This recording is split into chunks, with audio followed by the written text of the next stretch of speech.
we're going to Thailand on Saturday.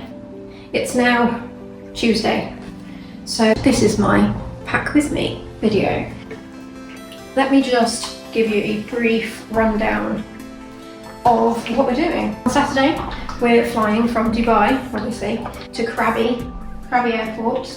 We're staying in Ao Nang, and we're going to be doing that for just a few days because I'm really terrible at ironing, by the way, just so you know. I don't generally iron my clothes when I'm at home. All this is linen and cotton, so it creases like a mofo, and I can't be doing with creased clothing. Staying in Ao Nang, staying there for a few days.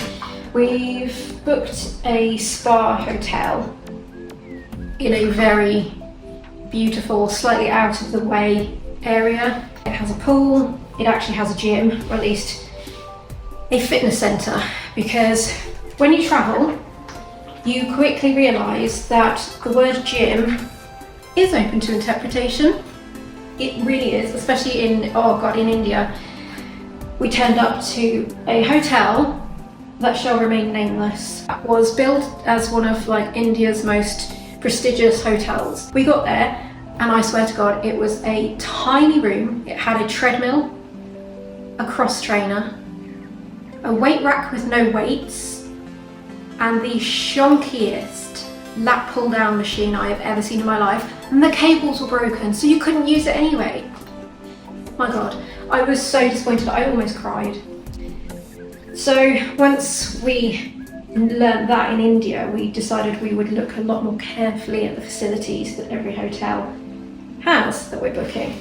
So with that in mind, we have booked a spa resort hotel. It does have a fitness centre, but I will always go with an open mind. It probably won't have everything in it that I need. You can make do with some free weights. It's not going to be a huge problem, I hope. So we're spending a few days in Ao Nang, then flying from Krabi to Bangkok. And we're going to do a few days in Bangkok. See, that looks like it's been ironed, and it's going to get creased in my suitcase anyway, so okay. So we're going to spend a few days in Bangkok, and then we fly from Bangkok to Chiang Mai. I've chosen Chiang Mai because I want to see some elephants. And we know that in Chiang Mai there are a lot of elephant sanctuaries. So we've done our research, we've done our due diligence, and tried to find one of the most ethical elephant sanctuaries that we could find. We've done that by basically ruling out any elephant sanctuary that lets you bathe with the elephants. It's just not a natural thing for the elephants to have to go through. It's like a pack orientated, ritualistic thing where they bathe in the water, they clean each other, they do all that. And it's not really nice for us to involve ourselves in that. So we decided, we did find a few that were purporting to be ethical, but they still let you bathe with the elephants. So we thought, perhaps not, let's find one that doesn't.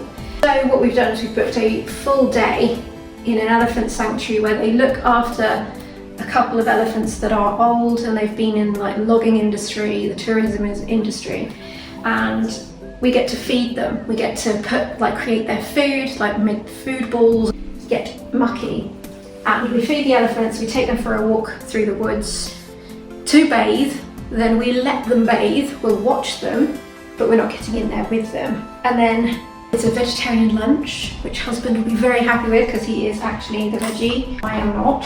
I will eat literally anything unless it comes in a shell, I guess. I'm not big on seafood. So that's what we're doing. There's a temple complex in Chiang Mai that we're going to go to, and I wanted elephants. I thought, I have a real knack for, I'm a Dr. Dolittle, but I have a knack when it comes to, and I know this is going to sound nuts, but when it comes to pigs really like me. And I'm sorry, I do eat pork, but I love pigs too. And whenever we go to an animal rescue, I always make sure I find the pigs and I give them a good scritching, because they bloody love a good scritching. And every time without fail, they fall on their back and they're all like, ah. So I like to think, and Carl likes to think, that I have the touch. And I also think it's partly because of the autism. I think there is a weird animal connection that a lot of autistic people have with animals rather than humans. I find myself a lot calmer around animals than humans. I find them a lot easier to talk to as well, which is probably why I'm talking to a camera rather than an actual human being, because I don't actually have any friends. So this is why I'm talking to the camera. I'm hoping to make some friends online. I actually enjoy hearing you talk and waffle about animals and being a female Dr. Dolittle. Yeah, so I digress. So what we're doing then after Chiang Mai is that we're flying to Hanoi in Vietnam, and we're doing a boat tour of Halong Bay, because it's one of those things that we thought we can't pass up. A trip to Halong Bay. It looks absolutely beautiful. I posted on my Instagram the other day that we were actually watching the beach to get ready for our trip to Thailand, and we did watch the beach, and I was a little bit like, oh, I wish we were going to Maya Bay, because Maya Bay Beach is the beach that they use in the film The Beach.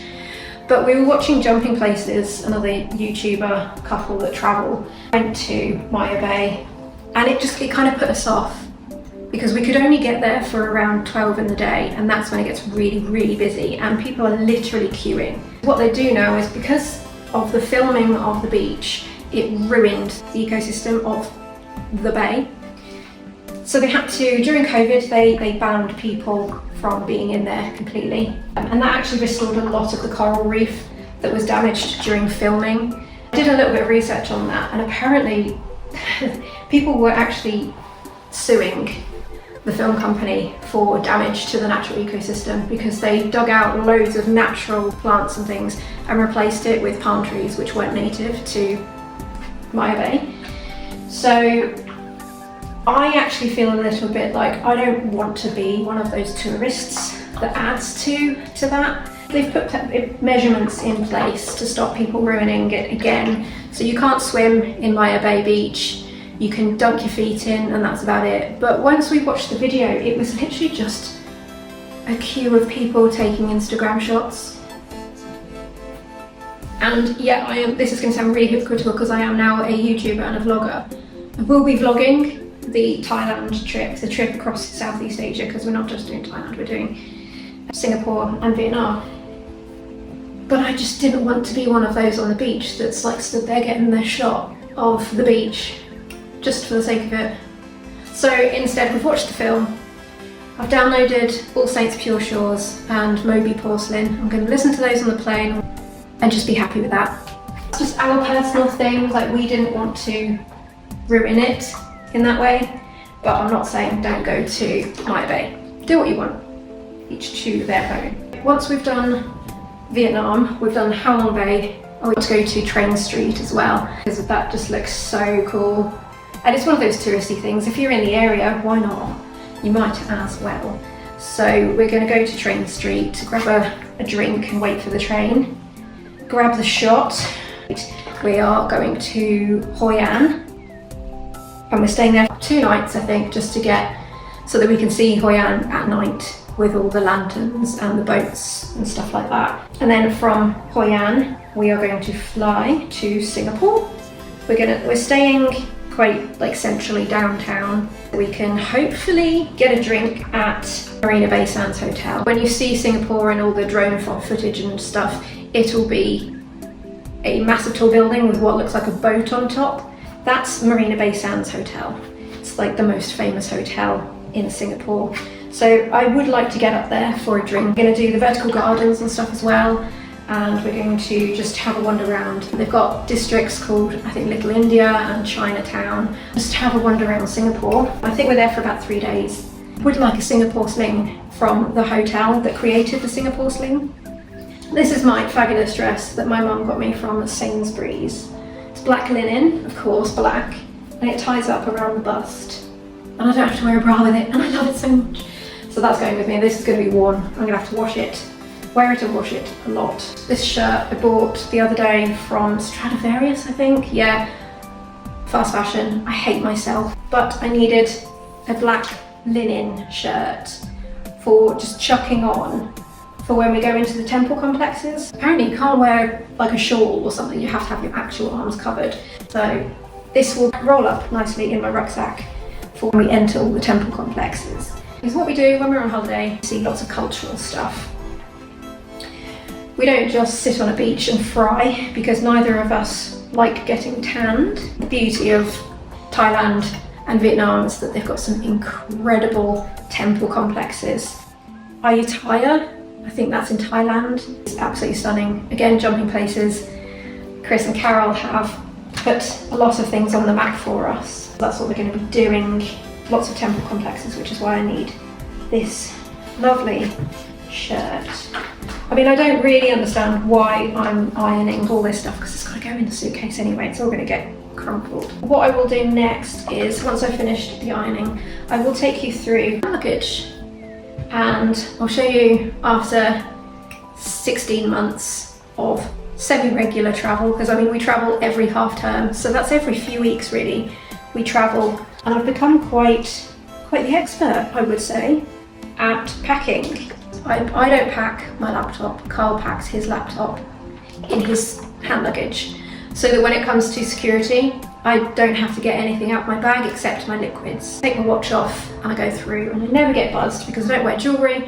I don't wear anything with metal in it, because I get really stressed. I am a very stressful flyer, which is very helpful to have Carl, who is so calm and collected in any situation. He keeps me so level. He's amazing. In fact, he has planned this entire trip. He plans all of our holidays. I don't do anything. I'm just like, take me somewhere, you lead, I follow, and it works for us as a couple. It really works. We both decide on which hotels to stay in. I usually get the final say in the hotels because I'm a lot more fussy, especially when it comes to beds, and I always read the reviews of how hard the beds are. I travel with my own pillow because I struggle with neck pain, and I just can't be dealing with neck pain when I'm on a 3-week trip, because I've got a lot of back pain anyway. So I'm going to try and avoid it if I can. Yes. Maxi length dress, black cotton, originally from ASOS. I got it on Vinted for like £4. This dress absolutely saved my life when we were in Sri Lanka over the summer. It was so hot, and it's not just the heat that I can't deal with, it's the humidity. Yes, I'm aware I'm spending 3 weeks in Southeast Asia. Humidity is horrible, especially for a frizzy-haired girl like me. So yeah, humidity is not my friend when it comes to traveling, but I'm kind of past caring about what my hair actually looks like in hot, sweaty places. What am I taking with me for 3 weeks traveling across Southeast Asia? I've got a small suitcase. Our weight limit is 23 kilos, but I'm not going to need all that. Basically what I'm going to do, I'm just going to show you what I'm taking in my suitcase. I have a couple of tops. So I've got this lovely little tie-dye top, just a Jimi Hendrix vest top that I will probably wear with bikini top underneath because I'm in Thailand. I'm not wearing a bra. So I've got a white bikini top and I've got 2 black bikini tops. I don't have any bottoms to go with any of these because I don't get my belly out. I wear swimsuits. Those who can, do. I do not partake in the getting out of the belly region. I have swim costume. This is my ride or die swim costume. Thank you, Marlene Class, from Next. I think I got this like last year before we moved here, probably about 18 months ago now. And it is so comfy and so flattering.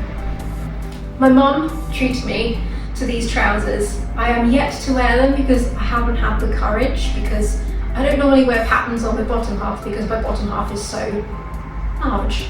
But I'm on holiday, so I've got some tiger print palazzos. So when I'm on holiday, I wear high-waisted palazzo pants most of the time. I have lipedema.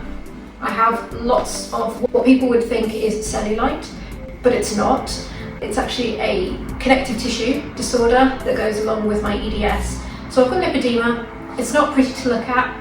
I don't like looking at it, so I'm not going to force other people to look at it unless I'm actually swimming and I'm wearing a swimsuit. Give a shit. So I don't wear shorts. I don't wear anything above the knee. So I live in palazzo pants. I also have, these are every woman who has a big bottom half needs chub rub shorts. These were just from H&M up at Dubai Mall. I got them last summer and I took these to Sri Lanka and they literally saved my thighs. I'm also taking, this is another dress, but it's a maxi and it's so see-through, so I can't really wear that unless I'm on the beach. This dress is from the 1960s. I absolutely adore it. It's a halter neck, plain black cotton with pockets, huzzah, and it's a lovely little black halter neck, and it's got the metal zip because the 60s are absolutely fabulous. They used real findings, so it's got a metal zip and a little hook and eye to keep it done up, but it also has a corset back, and I've been working really hard in the gym on my back lately so that I can wear this and feel super confident. I wore that in Goa last Christmas, last December, and that will be going with me. This is oh god, I love this thing. It's a big cotton paisley shawl that I got from ASOS years ago now, but it has come with me to every holiday, and I just feel like a real proper hippie vibe, kind of chilling out on the beach, drinking, sex on the beach kind of stuff. So that's going with. That actually is really versatile because I can turn that into a sarong. I've got my second swimsuit. This is just a plain monochrome black and white swimsuit. Maybe? Not sure. I will link things below if they're still available, but I don't shop on a regular basis, so everything that I own has been with me for probably a year at least. However, this beautiful top that I bought from H&M the other day is currently available in H&M, and I've been looking for a top that looks a bit gothy, that has some sort of strappy tops and stuff like that, because now I'm working on my arms, I can actually wear sleeveless tops. The first time in my life I'm wearing sleeveless tops and not feeling self-conscious of my upper arms. I'm doing a lot of weightlifting. I'm doing lots of heavy weights, building up my biceps, my delts, my triceps, just to feel more comfortable in sleeveless tops. So this was a treat to myself. It wasn't expensive, but I will be living in it in Southeast Asia. And it's also ruched, so I don't have to wear a bra. Because I'm of the itty bitty titty committee, I don't need to wear a bra. And I hate wearing bras. They're so uncomfortable and they're sweaty, they dig in.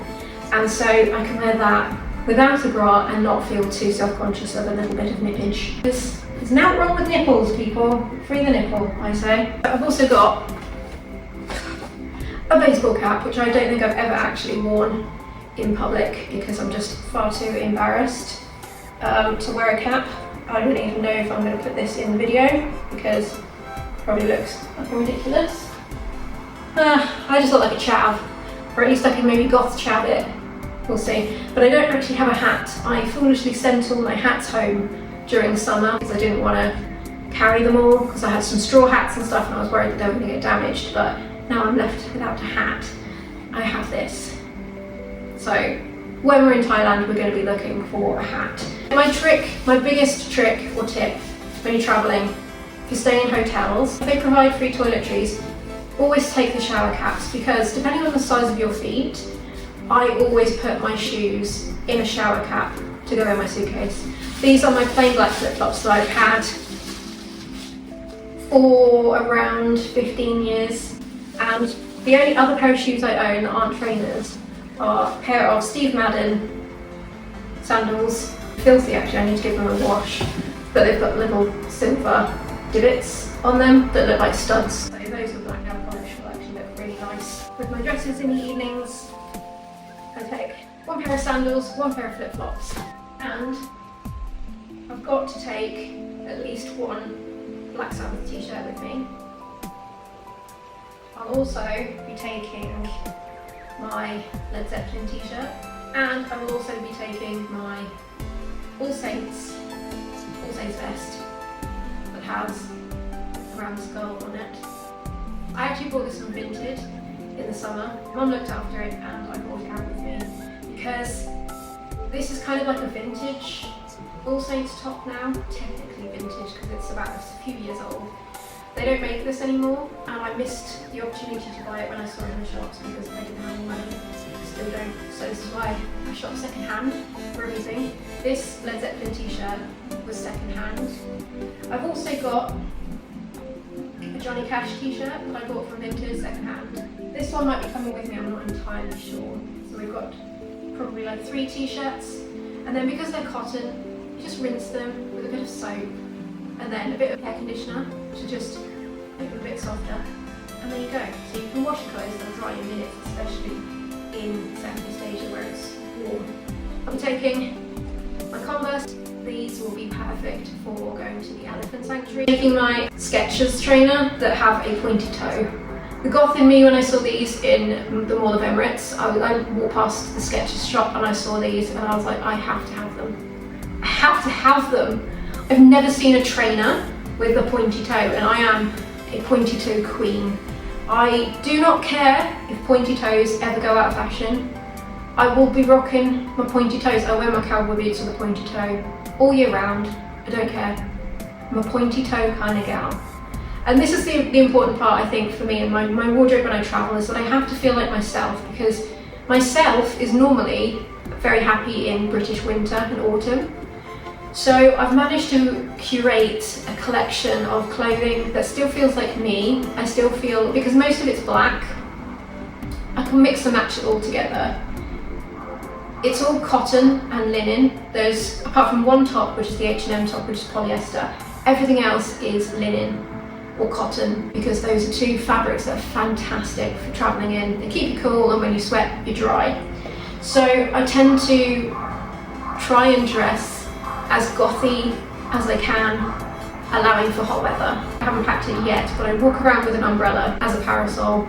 In fact, a lot of people do in Southeast Asia. You don't tend to feel out of place. I mean, I used to do it at Download Festival in England. I'd walk around with an umbrella. Not many people did back then. I think more people do now. But it's that point where I just don't give a shit anymore. I don't want to walk around in full sunshine. So I will walk around with an umbrella in the summer to protect my face from the sun, because I don't want to prematurely age, and I also don't want to get skin cancer. And I don't want to tan, because I don't like being tanned. I like being pale and interesting.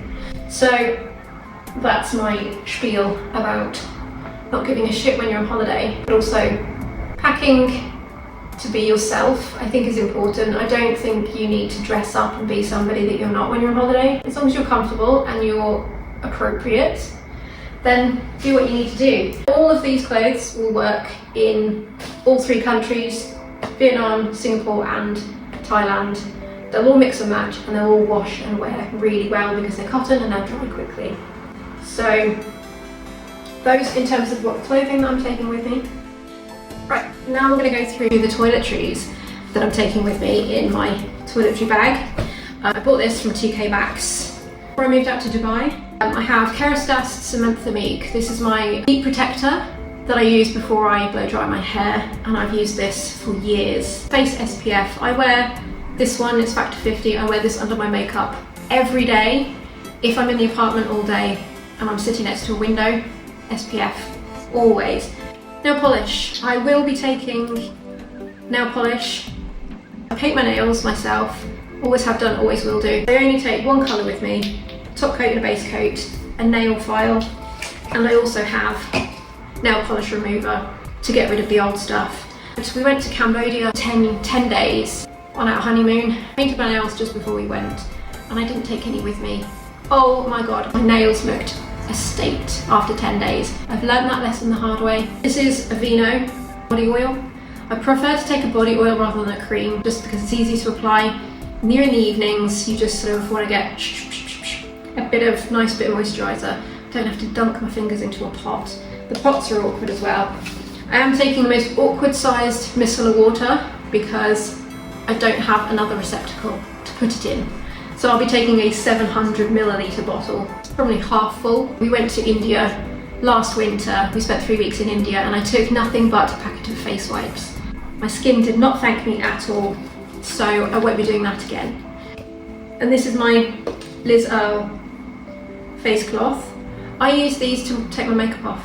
I put a bit of micellar water on a face cloth, take my makeup off, and then I move around all the way around the edge, and then I go to the centre, and then once it's fully dirty, it goes in the washing machine.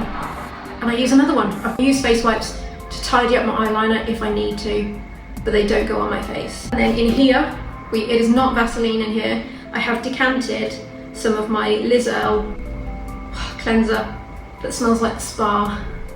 I love that. So that's what I will be taking with me as to cleanse my face, and then once I'm done with that, I will be using my ordinary Gran Active Retinoid. I use this every day. It does say to be careful in the sun, and obviously I wear hats, I use an umbrella, I use Factor 50 SPF, so I will be continuing with my retinoid while I'm out there. Deodorant, I use men's deodorant because I do not like the smell of women's deodorant. If you ever smell a man walking past and you're like, oh, he smells nice, why can't I smell like that? So I do. Shampoo is this French shampoo that's got lots of oil in it for dry, damaged hair, because I have very dry and damaged hair. And then I just take this tiny little tube of concentrate that you get with your hair dye and a razor. And that's pretty much it. Husband's got the SPF, the body SPF in his suitcase, so that's all done. And then this is what I'm taking in my hand luggage. This is my clear plastic bag. It doesn't have to be a Ziploc bag. It can be a clear plastic bag with a zip. This has been in my hand luggage for the last 10 countries. So in here we have a packet of face wipes because I might want to take my makeup off and start again. The only way I'm going to do that is with a face wipe. This is a little bag that I got free from Korean Air. Last time we flew, we did Korea and Mongolia. So I now use this to keep my electronics in, and it currently has my juice pack, which is an extra 2 batteries full for my iPhone. In-ear headphones with a cable in here, and then an actual cable to charge my phone when I'm on the plane, because most planes have USB chargers these days.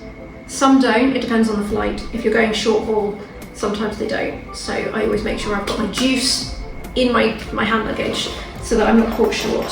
I normally take a couple of paracetamol, hair clip. I usually take an eyeliner because sometimes when I'm on the plane, you fall asleep, you look a bit groggy, my makeup's a little bit worn. So I did take this last time, but I did find that it exploded on me.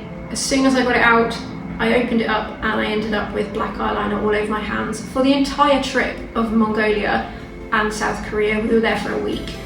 I couldn't get this from underneath my nails, couldn't get it out. So be careful if you're carrying an eyeliner, a liquid eyeliner in a pen, because the pressure in the cabin might surprise you.